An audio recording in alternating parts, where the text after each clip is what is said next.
प्रस्तुत प्रकरण में धारा 209 दंड प्रक्रिया संहिता के प्रावधानों के अंतर्गत माननीय सत्र न्यायालय की ओर उपार्पित किया जा रहा है। पूर्णविराम।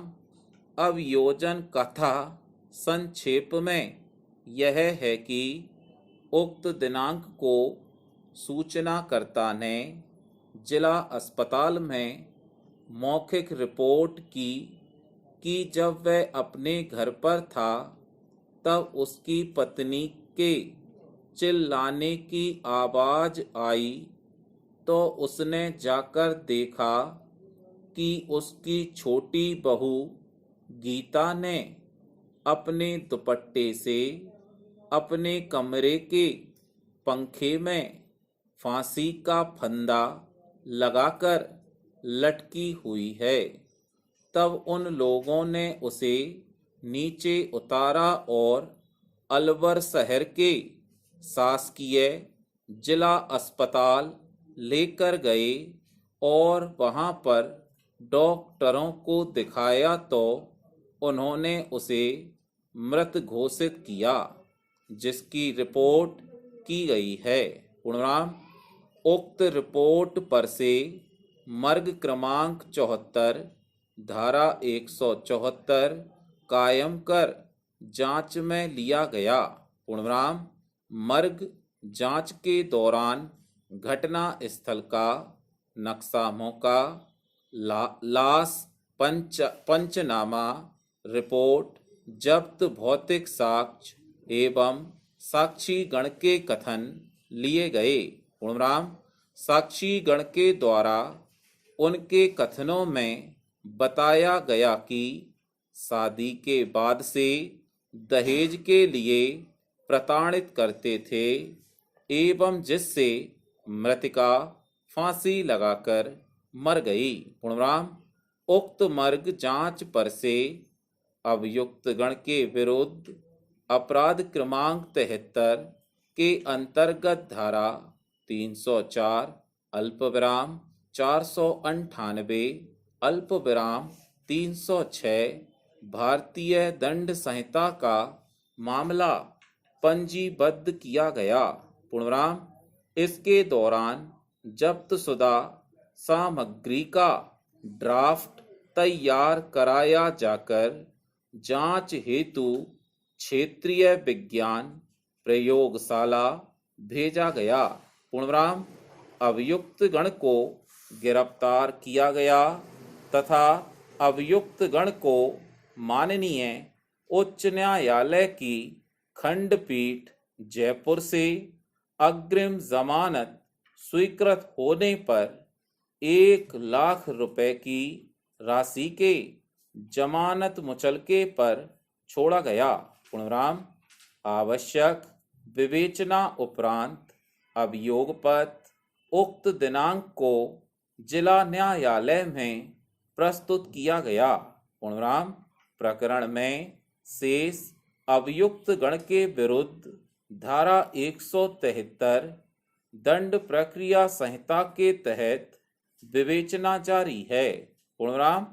धारा 304 अल्पविराम 498 अल्पविराम 306 अल्पविराम 34 भारतीय दंड संहिता के अपराध में से धारा 306 अल्पविराम 304 भारतीय दंड संहिता का अपराध अनन्य रूप से माननीय सत्र न्यायालय द्वारा विचारणीय है। पूर्णविराम। अतः यह प्रकरण माननीय सत्र न्यायालय की ओर से उपार्पित किया जाता है। पूर्णविराम। अभियुक्त को धारा 207 दंड प्रक्रिया संहिता के पालन में अभियोग पत्र एवं सह प्रपत्रों की सुवाच्य प्रतिलिपि प्रदान की जा चुकी है। पूर्णविराम। अभियुक्त जिला जेल में निरुद्ध है। अभियुक्त गण के जेल वारंट पर इस आशय की टीप अंकित की जावे कि आगामी पेशी उक्त दिनांक को अभियुक्तगण इस प्रकरण के संबंध में प्रातः 11 बजे माननीय सत्र न्यायालय के समक्ष उपस्थित रहें एवं अभियुक्त पूर्व से जमानत पर हैं। पूर्णविराम स्टॉप। प्रस्तुत प्रकरण में आवेदन पत्र संक्षेप में इस प्रकार हैं कि प्रथम अपर सत्र न्यायाधीश के न्यायालय में आपराधिक प्रकरण क्रमांक 293/2016 शासन द्वारा पुलिस विरुद्ध अंतर्गत धारा 3/7 एवं धारा 409 अल्पविराम 201 भारतीय दंड संहिता विचाराधीन है। पूर्णविराम आवेदकगण तहसील पिपरिया के स्थायी निवासी हैं और इस कारण इस क्षेत्र में अपर सत्र न्यायालय स्थापित है तथा आवेदक अभियुक्त गण को उक्त प्रकरण के विचारण में लगभग 65 से 70 किलोमीटर की दूरी तय कर तारीख पेशियों पर आना पड़ता है तथा जिला मुख्यालय की दूरी अधिक होने के कारण प्रकरण के साक्षीगण यथासमय न्यायालय में उपस्थित नहीं हो पा रहे हैं। पूर्णविराम इस कारण उक्त प्रकरण के विचारण में विलंब हो रहा है। पूर्णविराम आवेदक गण को भी प्रत्येक तारीख पेशी पर न्यायालय में उपस्थित होना पड़ता है जबकि समान अधिकारिता के न्यायालय में संचालित है। अतः उक्त प्रकरण के किसी भी माननीय अपर सत्र न्यायालय में स्थानांतरित किए जाने का निवेदन किया गया है। पूर्णविराम लोक अभियोजक द्वारा आवेदन पत्र स्वीकार करने में कोई आपत्ति नहीं की गई। पूर्णविराम प्रथम अपर सत्र न्यायालय से प्राप्त सत्र प्रकरण क्रमांक 93/2016 राजस्थान राज्य विरुद्ध अभिलेख का अवलोकन किया गया। पूर्णविराम अभिलेख के अवलोकन से यह स्पष्ट है कि उक्त प्रकरण थाना के क्षेत्राधिकार का होकर उक्त प्रकरण से संबंधित पक्षकार गण के निवासी हैं। पूर्णविराम अतः उक्त परिस्थितियों को दृष्टिगत रखते हुए तथा आवेदक द्वारा आवेदन पत्र में दर्शित कारण उचित प्रतीत होने से आवेदन पत्र के अंतर्गत धारा 408 दंड प्रक्रिया संहिता स्वीकार किया जाकर सत्र प्रकरण क्रमांक 93/2016 राजस्थान राज्य विरुद्ध प्रथम अपर सत्र न्यायाधीश के न्यायालय में विधिवत निराकरण हेतु अंतरित किया जाता है। पूर्णविराम उभय पक्ष को निर्देशित किया जाता है कि वह प्रकरण की कार्यवाही में भाग लेने हेतु अंतरित न्यायालय में उक्त दिनांक को अनिवार्य रूप से उपस्थित रहें। पूर्णविराम आदेश की सत्य प्रतिलिपि संबंधित न्यायालयों के अभिलेख सहित सूचनार्थ एवं आवश्यक कार्यवाही हेतु प्रस्तुत की जावे। पूर्णविराम प्रकरण का परिणाम संबंधित पंजी से कम कर प्रकरण नियत समय अवधि में अभिलेखागार भेजा जावे। पूर्णविराम प्रचेन आवेदन पत्र संक्षेप में यह है कि आवेदक ने अनावेदक गण के विरुद्ध उसके स्वामित्व व आधिपत्य की कृषि भूमि पर जबरन कब्जा कर स्कूल भवन निर्माण करने से रोकने बाबत दावा व्यवहार न्यायाधीश वर्ग 2 न्यायालय में प्रकरण क्रमांक 97/2019 व्यवहार न्यायाधीश वर्ग 2 के न्यायालय में लंबित है। पूर्णविराम उक्त दोनों प्रकरण पृथक पृथक न्यायालय में होने से न्याय में विलंब उत्पन्न हो रहा है। पूर्णराम अतः इन्हें एक ही न्यायालय में अंतरित किया जावे। पूर्णराम अतः आवेदन पत्र के अंतर्गत धारा 24 स्वीकार कर आदेशित किया जाता है। इस प्रकार यह दोनों प्रकरण एक दूसरे से सुसंगत हैं एवं न्याय हित में उनका निराकरण एक साथ किए जाने से न्यायालय में उनका निराकरण एक साथ किए जाने के न्यायालय में अंतरित किया जाना न्यायोचित प्रतीत होता है। पूर्णनाम स्टॉप।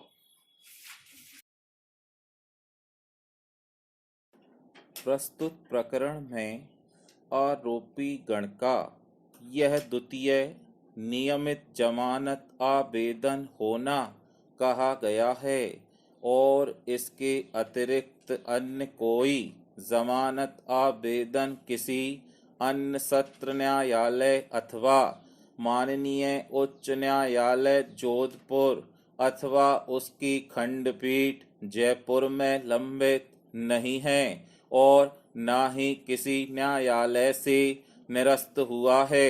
पूर्णराम उक्त प्रकरण के समर्थन में आरोपी गण का शपथ पत्र प्रस्तुत किया गया है। पूर्णराम पहचान। हमारे देश में गांव के लोग अपने शहरों और बाजारों में अपनी कृषि की उपज जैसे अनाज, फल और सब्जियों की बिक्री पर निर्भर रहते हैं और साथ ही शहरी लोग ग्रामीण क्षेत्रों से की जा रही जीवन के लिए आवश्यक वस्तुओं की आपूर्ति के बिना जीवित नहीं रह सकते हैं। पूर्णराम गांवों से लोग रोजाना आधुनिक जीवन की नवीनतम सुख सुविधाओं की आवश्यक वस्तुओं को खरीदने, फिल्म और सिनेमा देखने एवं शहरी प्रतिष्ठानों में नौकरी करने के लिए सफर करके शहर आते हैं। पूर्णराम वास्तव में भारत का संपूर्ण विकास गांवों और शहरों के सामंजस्यपूर्ण विकास के बिना असंभव है, क्योंकि ये दोनों एक दूसरे के पूरक हैं। पूर्णराम प्राचीन। नियमित जमानत आवेदन तर्क का सारांश इस प्रकार है कि आवेदक आरोपी को जब वह अपने घर पर था उससे रंजिश रखने वाले व्यक्तियों की शिकायत पर गिरफ्तार किया गया था तथा आवेदक का अधीनस्थ न्यायालय के समक्ष प्रस्तुत जमानत आवेदन उक्त दिनांक को निरस्त किया जा चुका है। पूर्णराम आवेदक आरोपी उक्त दिनांक से न्यायिक अभिरक्षा में बंद है। आवेदक निर्दोष है, उसने ऐसा कोई अपराध कारित नहीं किया है। पूर्णराम प्रकरण में कोई विवेचना शेष नहीं है। आवेदक अपने परिवार का एकमात्र अकेला कर्ता धर्ता है। उसके अलावा उसके वृद्ध माता पिता और बहनें हैं जो कि शादी योग्य हैं, जिनका पूरा दायित्व आवेदक पर ही है। पूर्णराम आवेदक के जेल में रहने से उसके माता पिता व बहन की भूखे मरने की स्थिति आ गई है। आवेदक से किसी प्रकार की कोई जब्ती नहीं हुई है और आरोपित अपराध मृत्यु दंड या आजीवन कारावास के दंड से दंडनीय नहीं है। पूर्णराम आवेदक आरोपी राजस्थान जिले का मूल निवासी है, जहां पर उसकी चल अचल संपत्ति है, जिससे उसके भागने या फरार होने की कोई संभावना नहीं है। आवेदक आरोपी जमानत की समस्त शर्तों का नियमित पालन करेगा। पूर्णराम अतः उपरोक्त आधारों पर उसको नियमित जमानत का लाभ दिए जाने का निवेदन किया गया है। पूर्णविराम प्राचीन। गरीब देश की बादशाही सरकारों के अनाप शनाप बढ़ते खर्च देश की आर्थिक रीढ़ को तोड़ने की कसम खाए हुए हैं।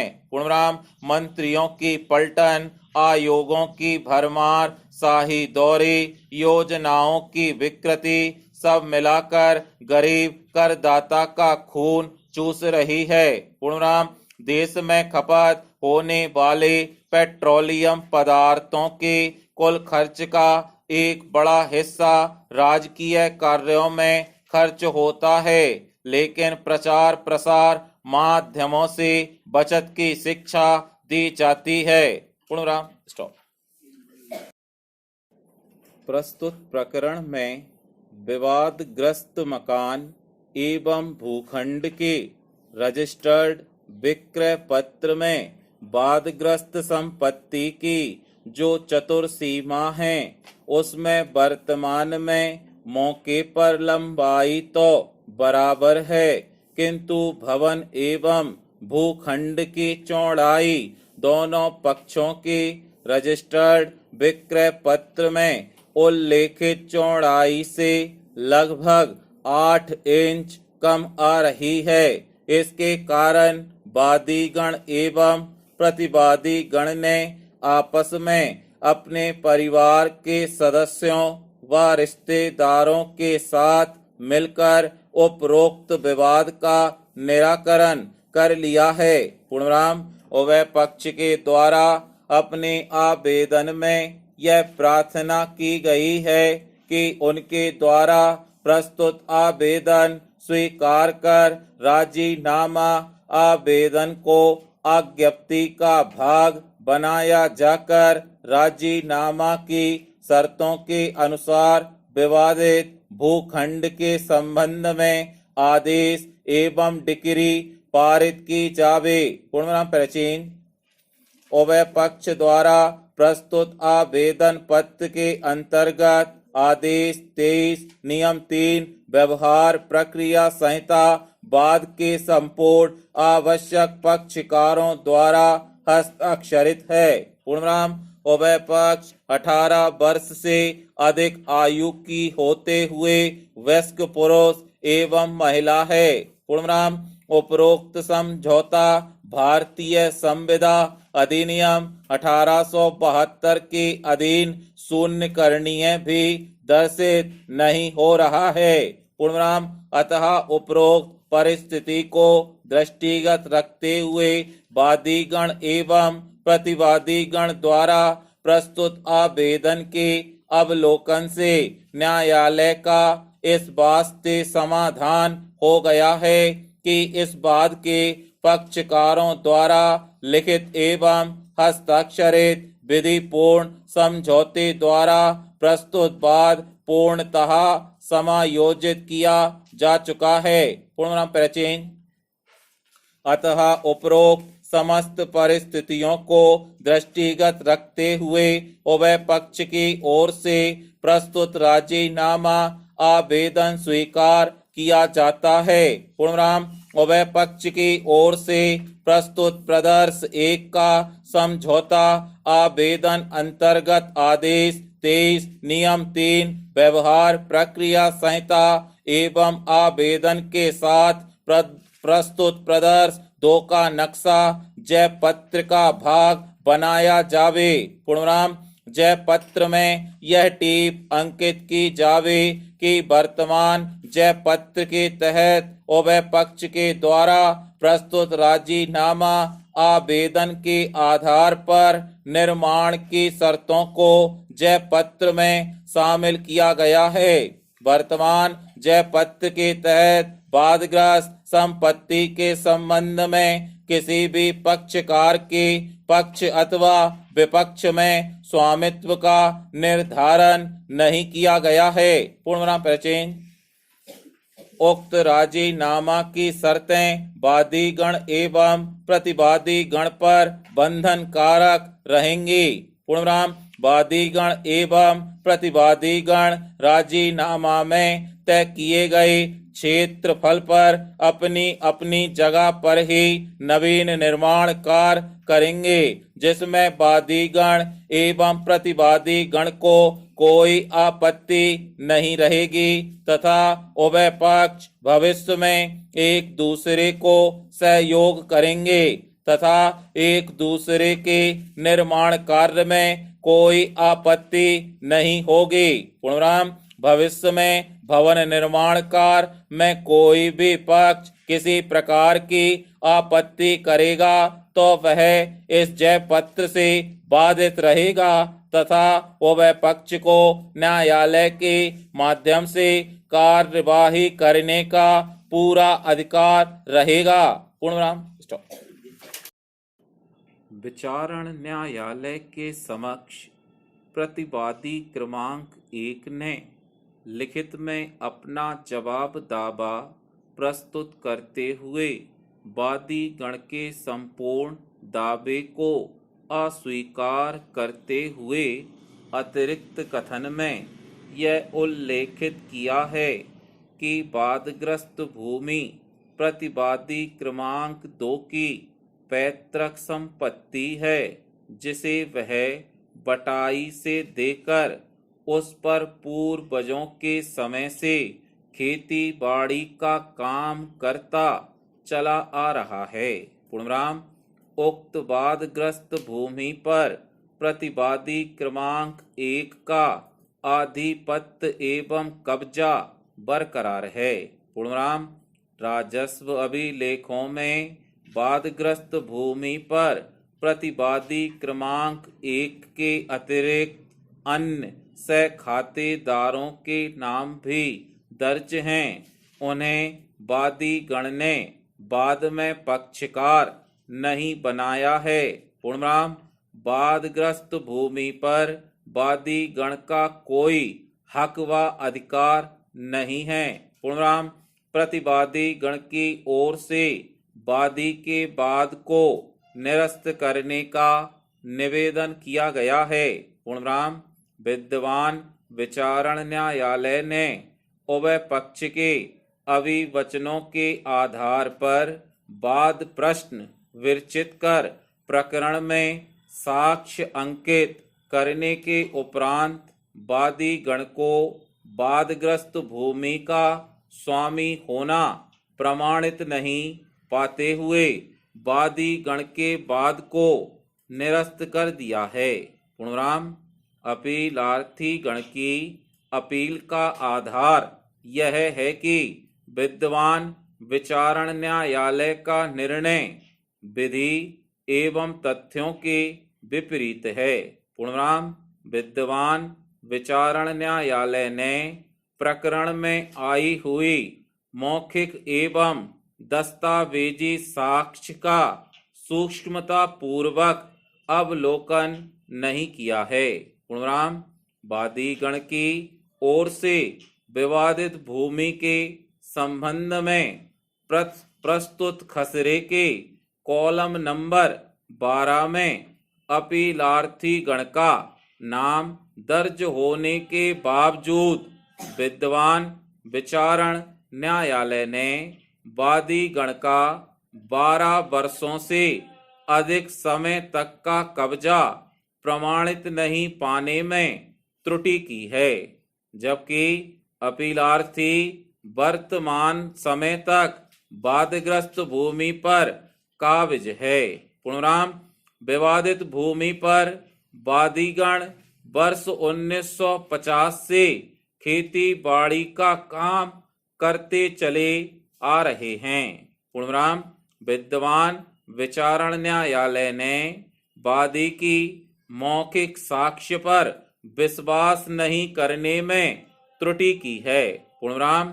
विद्यमान विचारण न्यायालय ने वाद का उचित मूल्यांकन कर पर्याप्त न्याय शुल्क अदा नहीं करने के बिंदु को प्रमाणित नहीं पाने में भी त्रुटि की है। पूर्णविराम। अपीलार्थी गण की ओर से अपील को स्वीकार किए जाने का निवेदन किया गया है। पूर्णविराम। अपीलार्थी गण की ओर से प्रकरण में एक आवेदन पत्र अंतर्गत आदेश 41 नियम 27 सिविल प्रक्रिया संहिता उक्त दिनांक को दिनांकित कर उसके साथ सूची अनुसार दस्तावेज प्रस्तुत किए हैं।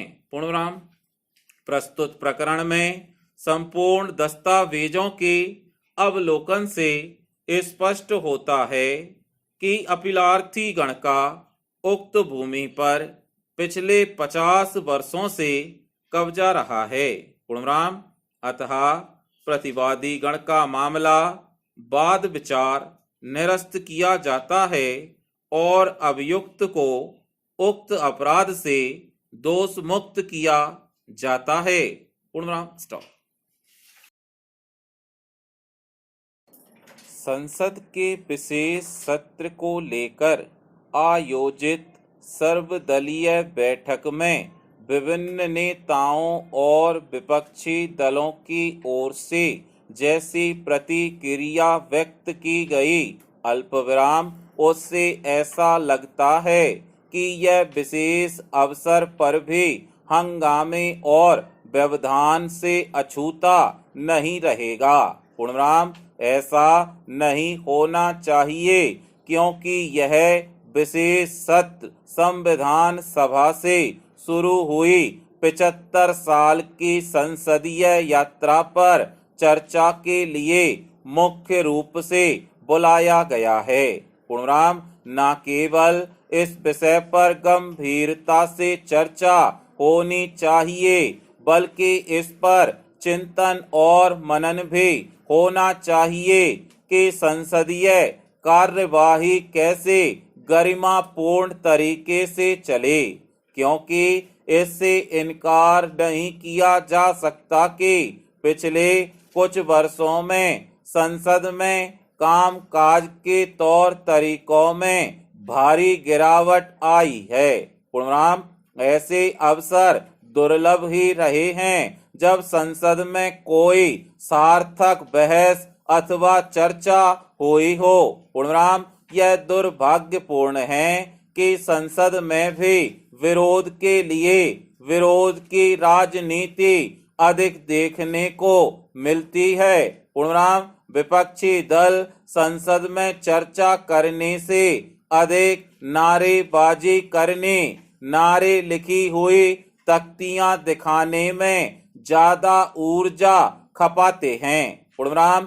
पिछले कुछ वर्षों में तो ऐसा लगातार हो रहा है और इसके चलते कई सत्र ऐसे भी रहे जब कोई खास काम नहीं हो सका। पूर्णविराम। परचेन। यह नकारात्मक राजनीति का ही उदाहरण है कि सर्वदलीय बैठक में कांग्रेस की ओर से यह कहा गया कि विशेष सत्र में मणिपुर की स्थिति का मुद्दा भी उठाया जाएगा। पूर्णविराम।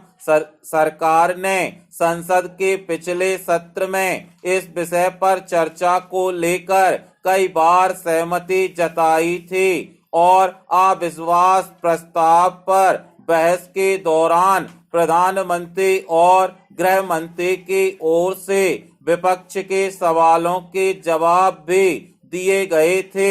तब विशेष सत्र में इस मुद्दे को उठाने का क्या मतलब है?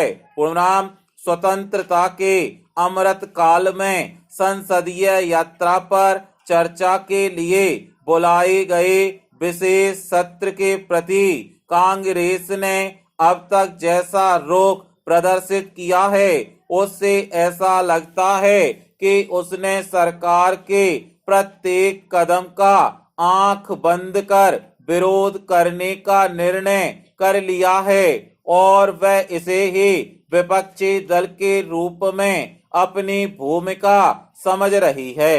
पूर्णविराम। यह रवैया आम जनता के बीच कांग्रेस के प्रति भरोसे को और कम करने का ही काम करेगा। पूर्णविराम। यह कहना उचित होगा कि इस सत्र में सरकार ने जो विधेयक प्रस्तावित किए हैं उन पर बिना सोचे समझे विरोध जताने के बजाय विपक्षी दल स्वस्थ बहस के लिए तैयार रहें। पूर्णविराम यह तभी हो सकता है जब नकारात्मकता का परिचय देने के बजाय विधेयकों की रूपरेखा देखने के उपरांत प्रतिक्रिया व्यक्त की जाएगी। पूर्णविराम बेहतर हो कि विपक्ष इन विधेयकों के प्रावधानों पर विचार करने के बाद अपने सुझाव दे। पूर्णविराम यह ठीक है कि विपक्षी दलों को सरकार के किसी भी कदम और कार्य का विरोध करने का अधिकार है, लेकिन संसद में तो कम से कम आम सहमति की राजनीति की संभावनाएं टटोली जानी चाहिए। पूर्णविराम स्टॉप।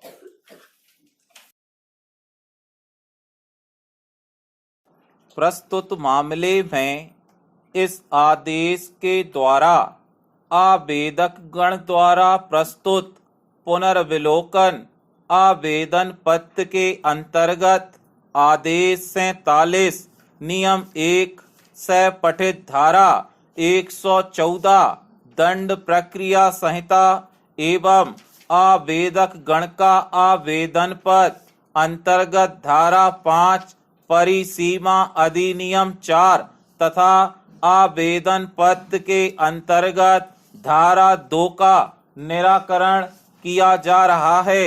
पूर्णविराम आवेदक गण का आवेदन पत्र अंतर्गत धारा 5 परिसीमा अधिनियम 3 संक्षेप में इस प्रकार है कि उनके द्वारा दीवान वाद क्रमांक 10 में घोषित निर्णय उक्त दिनांक की अपील नहीं की गई है। पूर्णविराम पुनर्विलोकन आवेदन उक्त दिनांक को प्रस्तुत किया गया है। पूर्णविराम उनके द्वारा निर्णय की प्रमाणित प्रतिलिपि प्राप्त करने हेतु उक्त दिनांक को निर्णय एवं जय पत्र की प्रमाणित प्रतिलिपि प्राप्त हुई है। पूर्णविराम उनके द्वारा प्रमाणित प्रतिलिपि अधिवक्ता को अध्ययन करने हेतु दी गई व 15 दिन विलंब से पुनर्विलोकन आवेदन प्रस्तुत किया गया है। पूर्णविराम 15 दिन का विलंब क्षमा किया जाना न्यायोचित है, अतः 15 दिन का विलंब क्षमा किया जावे। पूर्णविराम पहचान उक्त दिनांक को निर्णय घोषित किया गया है तथा उक्त दिनांक को जय पत्र पर हस्ताक्षर किए गए हैं। पूर्णविराम प्रमाणित प्रति प्राप्त करने में 11 दिवस का समय व्यतीत होना बताया गया है। पूर्णविराम जय पत्र उक्त दिनांक का पुनर्विलोकन आवेदन उक्त दिनांक को प्रस्तुत किया गया है। पूर्णविराम जय पत्र उक्त दिनांक से 45 दिवस की अवधि व्यतीत होने पर आवेदन प्रस्तुत किया गया है। पूर्णविराम प्रमाणित प्रति प्राप्त करने में व्यतीत 11 दिवस की अवधि कम करने के बाद भी पुनर्विलोकन आवेदन 30 दिन की अवधि में प्रस्तुत नहीं किया गया है। पूर्णविराम ऐसी स्थिति में जबकि प्रतिदिन विलंब का कारण स्पष्ट नहीं किया गया है, पूर्णविराम आवेदक गण का आवेदन स्वीकार योग्य नहीं है, अतः प्रस्तुत आवेदन संख्या 1 निरस्त किया जाता है।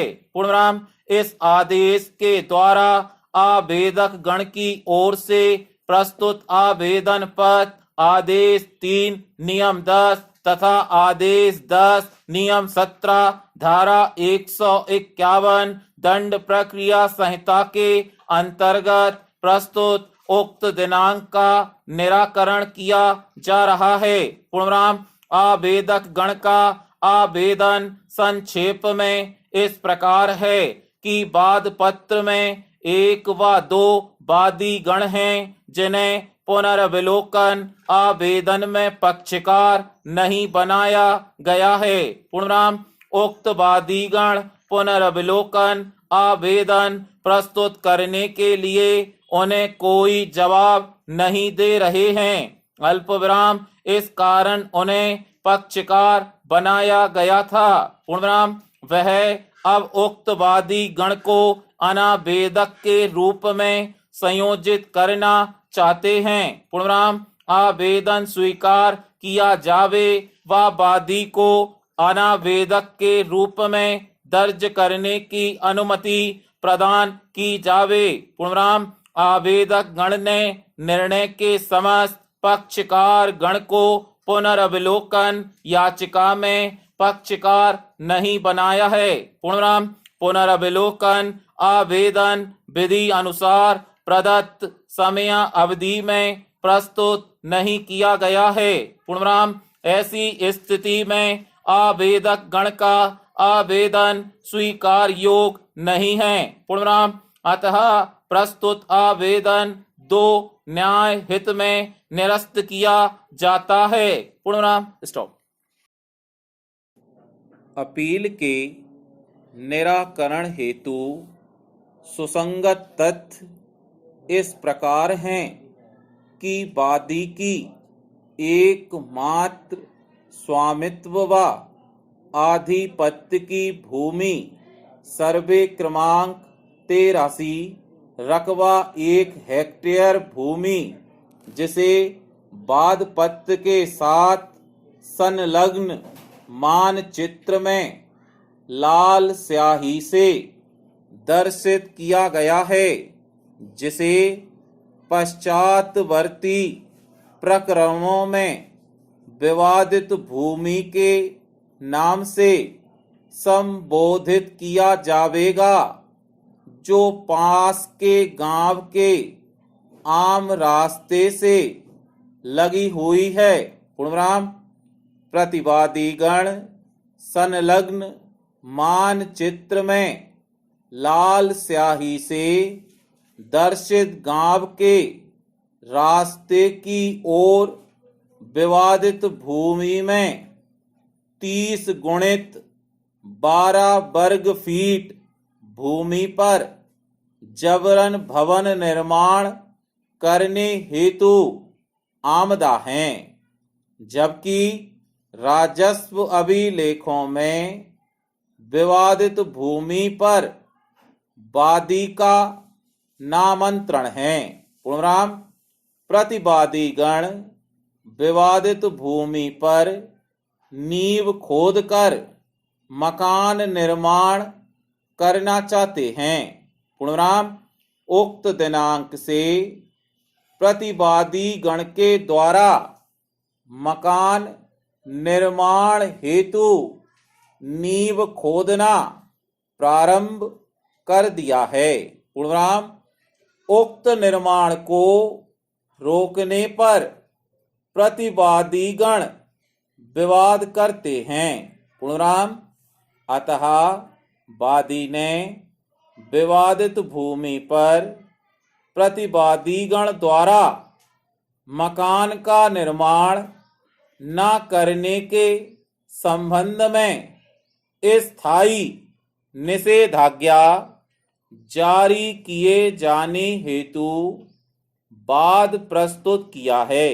पूर्णविराम पैराचेंज प्रतिवादी क्रमांक 1 लगायत 5 ने संयुक्त एवं लिखित प्रतिदावा प्रस्तुत कर स्वीकृत तथ्य के अतिरिक्त वादपत्र के समस्त महत्वपूर्ण अभिवचनों से इनकार करते हुए यह अभिवचन किए हैं कि विवादित भूमि वादी के स्वामित्व व आधिपत्य की नहीं है।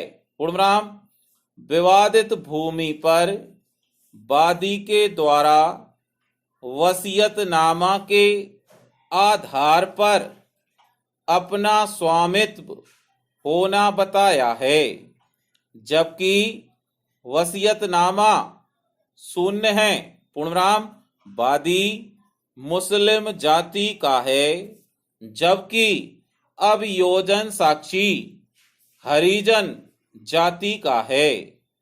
ऐसी दशा में वादी का वारिस होना स्वाभाविक नहीं है। पूर्णविराम। विवादित भूमि भूदान अधिनियम में प्रदान की गई है, जिसे कलेक्टर की अनुमति के बिना अंतरण नहीं किया जा सकता है। पूर्णविराम। वादी ने इस तथ्य को छिपाया है कि सर्वे नंबर 83 के अधिकतर भाग पर लोगों के पट्टे दिए जाने के पूर्व 60 वर्ष पूर्व से मकान बने हुए हैं, जिनमें प्रतिवादी गण ने 60 फलदार वृक्ष लगाए हैं, जिनकी जानकारी वादी ने छिपाई है। पूर्णविराम। अतः वादी को उक्त भूमि में कोई स्वामित्व प्राप्त नहीं होता है। पूर्णविराम।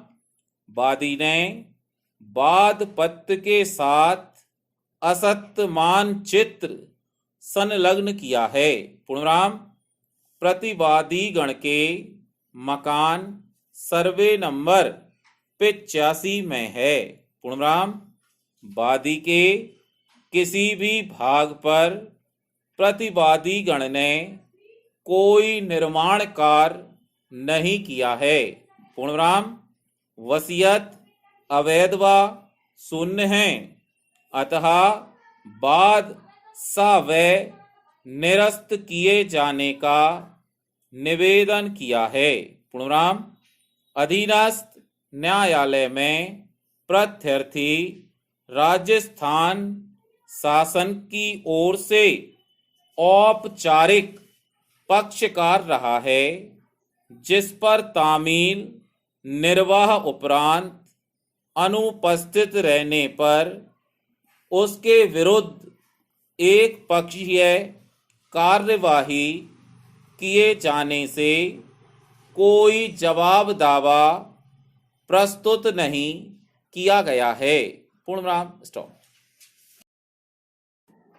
प्रस्तुत प्रकरण में याचिका के अनुसार प्रार्थी गण का विवाह उक्त दिनांक को हिंदू रीति रिवाज के अनुसार संपन्न हुआ था, किंतु उनके दाम्पत्य संबंधों से कोई संतान नहीं हुई। पूर्णविराम।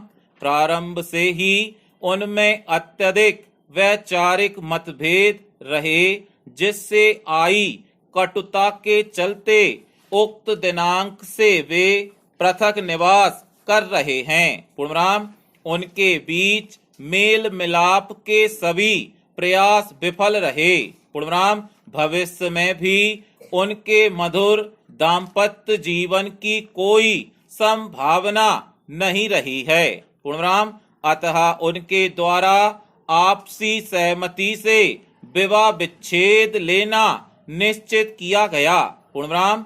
उनके विवाह के अवसर पर रीति रिवाज के अनुसार एक दूसरे को दिया गया सामान आदि समाज के सामने उक्त दिनांक को प्राप्त कर लिया है, तथा प्रार्थी पक्ष द्वारा प्रार्थी को भरण पोषण के लिए अदा करना तय कर उसी दिन चेक से दिए और शेष राशि बाद में अदा करना तय किया गया, तथा विवाह विच्छेद की डिक्री होने के बाद वे एक दूसरे के विरुद्ध किसी भी प्रकार की सिविल दांडिक आदि कार्यवाही नहीं करेंगे। पूर्णविराम।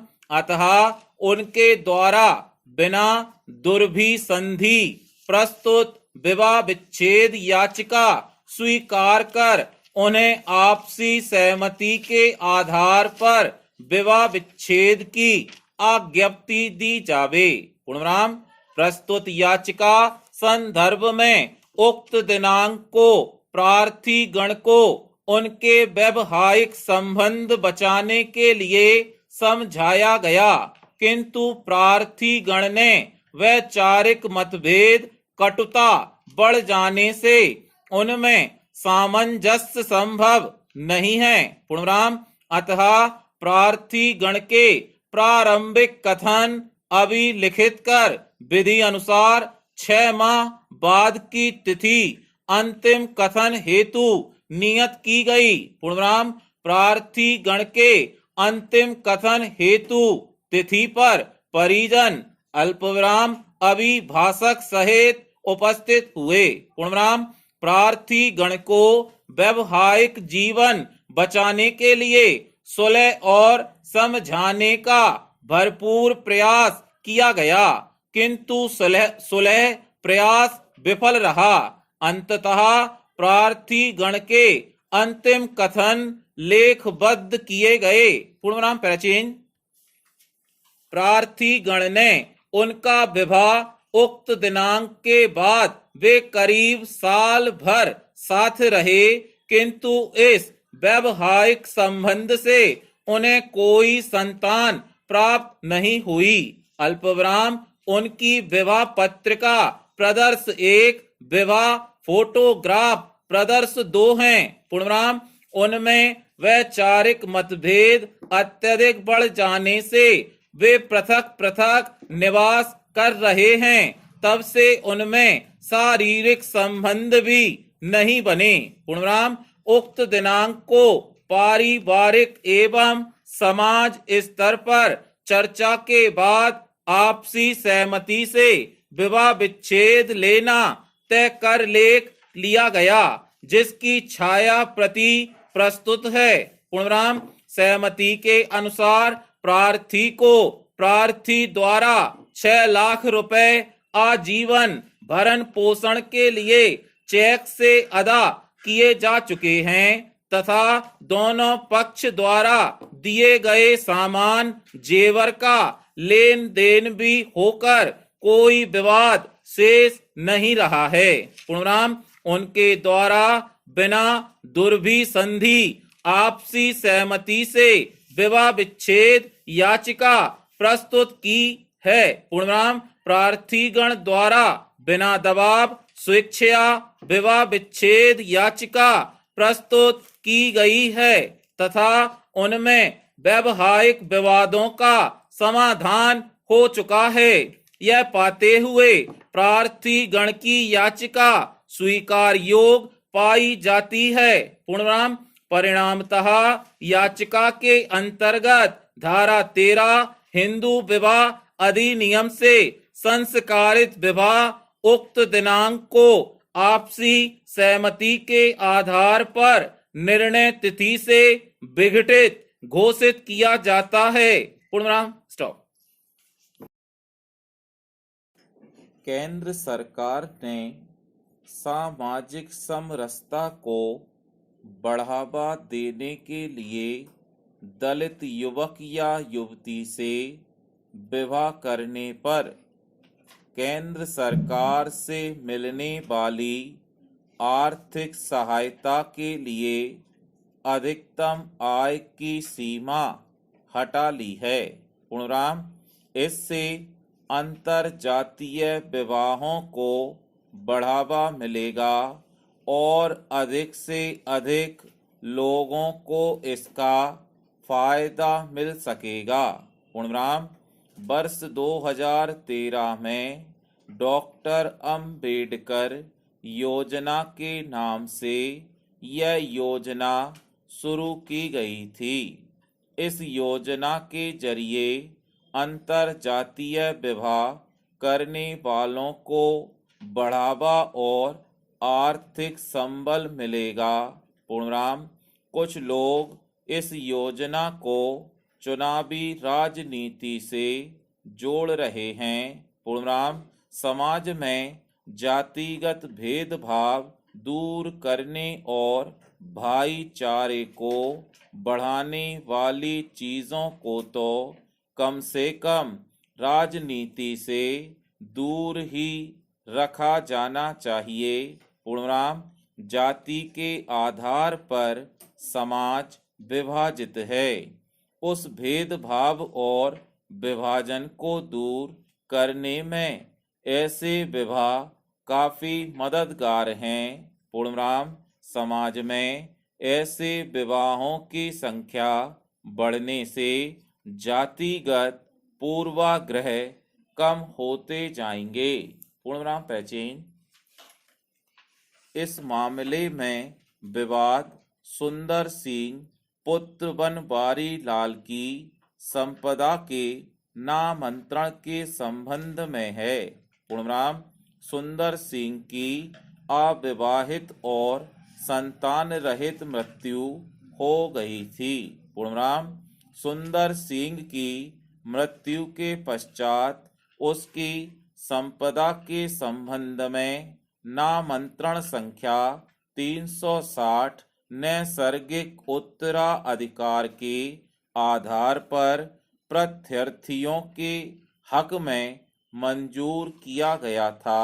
पूर्णराम, सहायक कलेक्टर द्वारा 28 जनवरी 2008 को पारित नामांतरण मंजूर करने संबंधी आदेश को याची द्वारा कलेक्टर के समक्ष अपील में इस आधार पर आक्षेपित किया गया था कि प्रत्यार्थी मृतक की संपत्ति को विरासत में प्राप्त नहीं कर सकता है।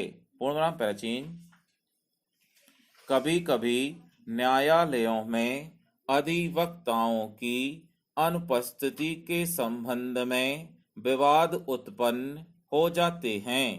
ऐसा ही एक विवाद उच्चतम न्यायालय तक पहुंच गया। पूर्णराम, मकान खाली कराने का मुकदमा 1988 में प्रस्तुत किया गया। पूर्णराम, 1994 में निश्चित तारीख पर वादी उपस्थित था, लेकिन एक अधिवक्ता का स्वर्गवास हो जाने के कारण अधिवक्ताओं ने हड़ताल कर दी। पूर्णराम, न्यायालय ने मुकदमे में दूसरे दिन की तारीख निश्चित कर दी। पूर्णराम, दूसरे दिन किराएदार का वकील बीमार होने के कारण उपस्थित नहीं था, जिरह करने में असमर्थ था, अतः तारीख बढ़ाने का प्रार्थना पत्र दिया गया। पूर्णराम, किराएदार तारीख बढ़ाने के संबंध में हर्जाना देने को तैयार था, लेकिन न्यायालय ने यह आदेश दिया कि वह दूसरा अधिवक्ता नियुक्त करे और मुकदमे की कार्यवाही भी उसी दिन कराए। पूर्णराम, किराएदार ऐसा करने में पूर्ण रूप से असमर्थ था, इसलिए न्यायालय ने जिरह करने का अधिकार समाप्त कर दिया और मुकदमे में आगे की कार्यवाही प्रारंभ कर दी।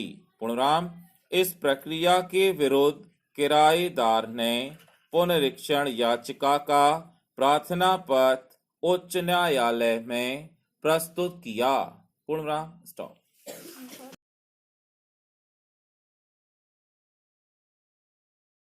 संसद के विशेष सत्र को लेकर आयोजित सर्वदलीय बैठक में विभिन्न नेताओं और विपक्षी दलों की ओर से जैसी प्रतिक्रिया व्यक्त की गई, उससे ऐसा लगता है कि यह विशेष अवसर पर भी हंगामे और व्यवधान से अछूता नहीं रहेगा। पूर्णराम, ऐसा नहीं होना चाहिए, क्योंकि यह विशेष सत्र संविधान सभा से शुरू हुई 75 साल की संसदीय यात्रा पर चर्चा के लिए मुख्य रूप से बुलाया गया है। पूर्णराम, न केवल इस विषय पर गंभीरता से चर्चा होनी चाहिए, बल्कि इस पर चिंतन और मनन भी होना चाहिए कि संसदीय कार्यवाही कैसे गरिमापूर्ण तरीके से चले, क्योंकि इससे इनकार नहीं किया जा सकता है कि पिछले कुछ वर्षों में संसद के काम काज के तौर तरीकों में भारी गिरावट आई है। पूर्णराम, ऐसे अवसर दुर्लभ ही रहे हैं जब संसद में कोई सार्थक चर्चा हुई हो। पूर्णराम, यह दुर्भाग्यपूर्ण है कि संसद में भी विरोध के लिए विरोध की राजनीति अधिक देखने को मिलती है। पूर्णराम, विपक्षी दल संसद में चर्चा करने से अधिक नारेबाजी करने, नारे लिखी हुई तख्तियां दिखाने में ज्यादा शक्ति और ऊर्जा खर्च करते हैं। पूर्णराम, पिछले कुछ वर्षों में तो ऐसा लगातार हो रहा है और इसके चलते कई सत्र ऐसे भी रहे जब कोई खास काम नहीं हो सका। पूर्णराम, प्राचीन यह नकारात्मक राजनीति का ही उदाहरण है कि सर्वदलीय बैठक में कांग्रेस की ओर से यह कहा गया कि विशेष सत्र में मणिपुर की स्थिति का भी मुद्दा उठाया जाएगा।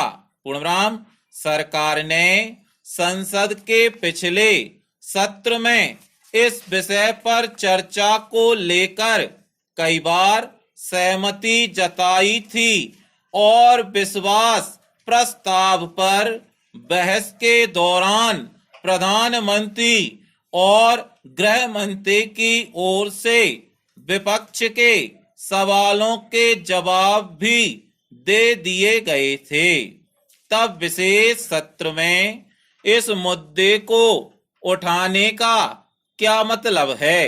पूर्णराम, स्वतंत्रता के अमृत काल में संसदीय यात्रा पर चर्चा के लिए बुलाए गए विशेष सत्र के प्रति कांग्रेस ने अब तक जैसा रुख प्रदर्शित किया है, उससे तो ऐसा लगता है कि उसने सरकार के प्रत्येक कदम का आंख बंद कर विरोध करने का निर्णय कर लिया है और वह इसे ही विपक्षी दल के रूप में अपनी भूमिका समझ रही है। पूर्णराम, यह रवैया आम जनता के बीच कांग्रेस के प्रति भरोसे को और कम करने का ही काम करेगा। पूर्णराम, यह कहना उचित होगा कि इस सत्र में सरकार ने जो विधेयक प्रस्तावित किए हैं उन पर बिना सोचे समझे विरोध जताने के बजाय विपक्षी दल स्वस्थ बहस के लिए तैयार रहें। पूर्णराम, यह तभी हो सकता है जब नकारात्मकता का परिचय देने के बजाय विधेयकों की रूपरेखा देखने के उपरांत प्रतिक्रिया व्यक्त की जाएगी। पूर्णराम, बेहतर हो कि विपक्ष इन विधेयकों के प्रावधानों पर विचार करने के बाद अपने सुझाव दे। पूर्णराम, यह ठीक है कि विपक्षी दलों को सरकार के किसी भी कदम और कार्य का विरोध करने का पूरा हक और अधिकार है, लेकिन संसद में तो कम से कम आम सहमति की राजनीति की संभावनाएं भी टटोली जानी चाहिए। पूर्ण विराम, stop. Welcome to Gautam steno. Dictation start होगी 5 सेकंड बाद। अपील के आधार यह हैं कि विचारण न्यायालय द्वारा वादी की साक्ष्य पर न्यायिक दृष्टिकोण नहीं अपनाया गया है। पूर्णविराम। प्रतिवादी क्रमांक 1 के द्वारा विचारण न्यायालय के समक्ष वादी के पक्ष में साक्ष्य दी, परंतु विचारण न्यायालय द्वारा साक्ष्य का सूक्ष्मता से अवलोकन नहीं किया गया। पूर्णविराम। वादी द्वारा वसीयतनामा में गवाहों के भी साक्ष्य कराए गए, जिसमें गवाहों ने बताया कि वसीयतनामा स्वर्गीय नारायण प्रसाद द्वारा अपनी संपत्ति का वादी के पक्ष में वसीयतनामा निष्पादित किया गया है, परंतु विचारण न्यायालय के द्वारा ध्यान नहीं दिया गया। पूर्णविराम। वादी द्वारा प्रस्तुत दावा को प्रतिवादी क्रमांक 1 के द्वारा स्वीकार कर लिया गया तो विचारण न्यायालय को वादी के पक्ष में एवं प्रतिवादी क्रमांक 1 के विरुद्ध घोषणा व निष्कासन एवं स्थायी निषेधाज्ञा की डिक्री पारित कर देनी चाहिए थी। पूर्णविराम। अतः उपरोक्त आधारों पर विचारण न्यायालय के निर्णय एवं डिक्री को अपास्त कर अपील स्वीकार किए जाने का निवेदन किया गया। पूर्णविराम प्रचेंज। अपीलार्थी वादी के तर्कों के परिप्रेक्ष्य में विचारण न्यायालय के अभिलेख का परिशीलन किया गया। पूर्णविराम। वादी द्वारा निष्पादित वसीयतनामा उक्त दिनांक के अनुसार भूस्वामित्व की घोषणा एवं स्थायी निषेधाज्ञा की सहायता बाबत वाद प्रस्तुत किया गया था, जिसके संबंध में विचारण न्यायालय के समक्ष प्रतिवादी क्रमांक 1 ने वादी द्वारा प्रस्तुत वाद पत्र के समस्त अभिवचनों को स्वीकार किया है तथा वादग्रस्त संपत्ति के संबंध में निष्पादित वसीयतनामा प्रदर्श 1 के निष्पादन को भी स्वीकार किया है तथा उभय पक्ष ने विचारण न्यायालय के समक्ष एक समझौता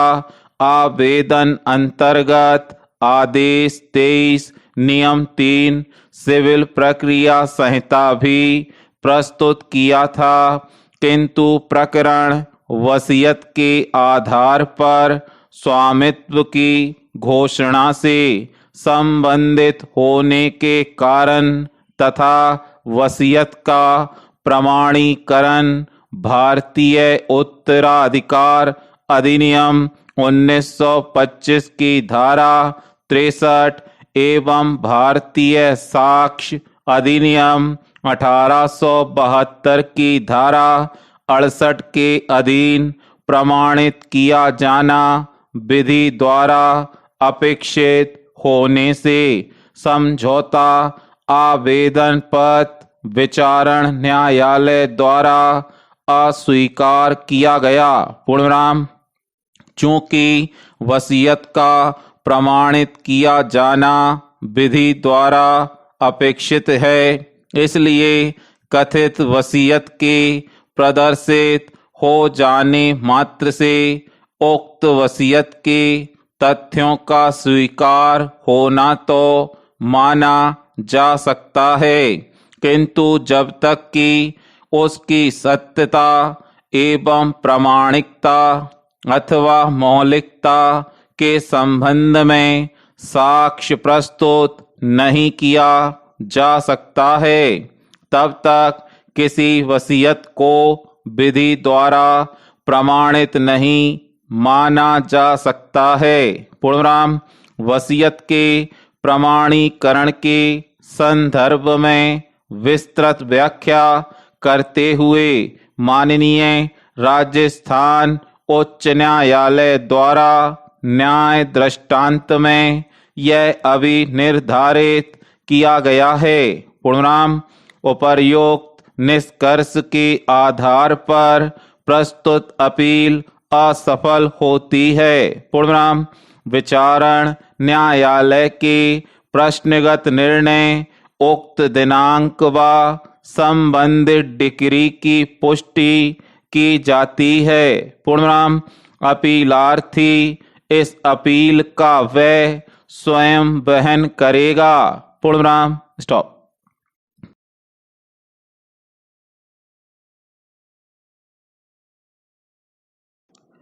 welcome to Gautam steno. Dictation start होगी 5 सेकंड बाद। यह अच्छा हुआ कि सुप्रीम कोर्ट ने उच्च न्यायालयों और न्यायाधिकरणों में वर्चुअल सुनवाई बंद होने का संज्ञान लिया। पूर्णविराम। उसने सभी उच्च न्यायालयों के साथ राष्ट्रीय न्यायाधिकरण को भी नोटिस जारी कर उनके रजिस्ट्रारों से पूछा है कि क्या वर्चुअल सुनवाई समाप्त कर दी गई है। पूर्णविराम। इन सभी से यह बताने को भी कहा गया है कि यदि वर्चुअल सुनवाई बंद हो गई है तो उसका क्या कारण है।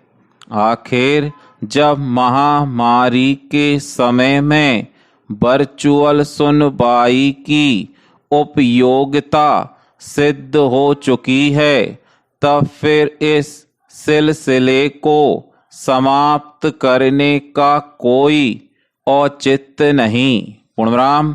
यह ठीक है कि फिलहाल महामारी का कहीं कोई खतरा नहीं और लगभग सभी तरह के प्रतिबंध समाप्त हो चुके हैं, लेकिन उच्च न्यायालयों और विभिन्न न्यायाधिकरणों में वर्चुअल सुनवाई इसलिए जारी रहनी चाहिए क्योंकि उससे लोगों के समय एवं संसाधन की बचत हो रही थी।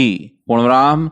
नई तकनीक के उपयोग ने लोगों को यह विकल्प उपलब्ध कराया था कि वे चाहें तो न्यायालय के समक्ष स्वयं उपस्थित हों या फिर वर्चुअल रूप में अपने को प्रस्तुत करें। पूर्णविराम।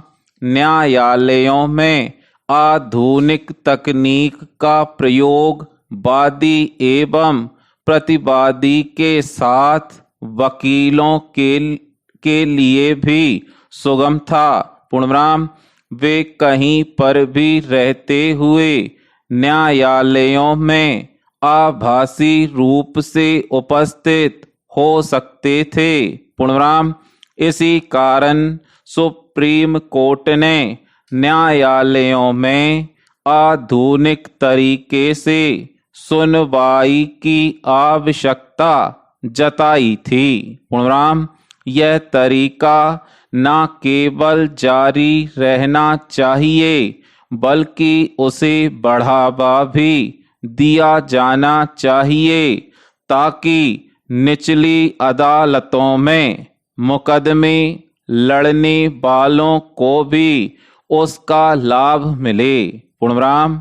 आवश्यक केवल यह नहीं है कि न्यायालय नई तकनीक का अधिकाधिक उपयोग करें, बल्कि यह भी है कि वह उन आवश्यक संसाधनों से लैस हों जिनसे मामलों का निस्तारण यथाशीघ्र हो सके। पूर्णविराम। गत दिवस ही सुप्रीम कोर्ट की ओर से यह जानकारी दी गई कि उसकी वेबसाइट में इसका भी विवरण उपलब्ध होगा कि सुप्रीम कोर्ट में कितने मामले लंबित हैं और कितनों का निस्तारण हो चुका है। पूर्णविराम। निसंदेह इस व्यवस्था से पारदर्शिता की ओर एक कदम आगे बढ़ाया गया है, लेकिन केवल इतना ही पर्याप्त नहीं। पूर्णविराम। बात तब बनेगी जब तारीख पर तारीख का सिलसिला बंद होगा और लोगों को समय पर न्याय मिलेगा। पूर्णविराम। इसके लिए निचली अदालतों से लेकर उच्चतर अदालतों में न्यायाधीशों की संख्या तो बढ़ानी ही होगी। अल्पविराम। उन कारणों का निवारण भी करना होगा जिनके चलते मामले लंबे खिंचते रहते हैं। पूर्णविराम। इस तथ्य की अनदेखी नहीं की जानी चाहिए कि निचली अदालतों से लेकर सुप्रीम कोर्ट में लंबित मामलों की संख्या 4 करोड़ के आंकड़े को पार कर गई है। पूर्णविराम। यह निराशाजनक स्थिति है। इससे देश को उबरना ही होगा। पूर्णविराम। स्टॉप।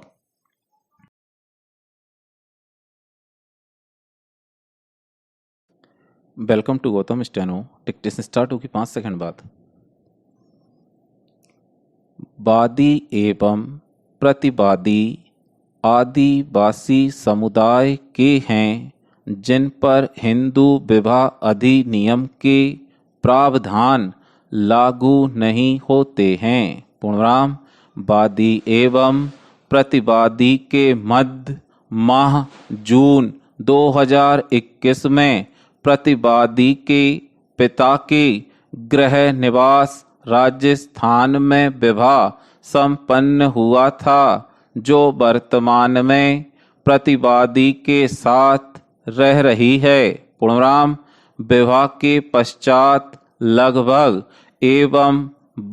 2 वर्ष तक प्रतिवादी का व्यवहार वादी तथा उसके परिजनों के साथ अच्छा रहा और उसके द्वारा पत्नी धर्म का पालन करते हुए अपने दायित्वों का निर्वहन किया गया, किंतु तत्पश्चात प्रतिवादी के व्यवहार में परिवर्तन आने लगा और वह वादी तथा उसके परिजनों की उपेक्षा करने लगी तथा उन्हें अपमानित करना भी शुरू कर दिया।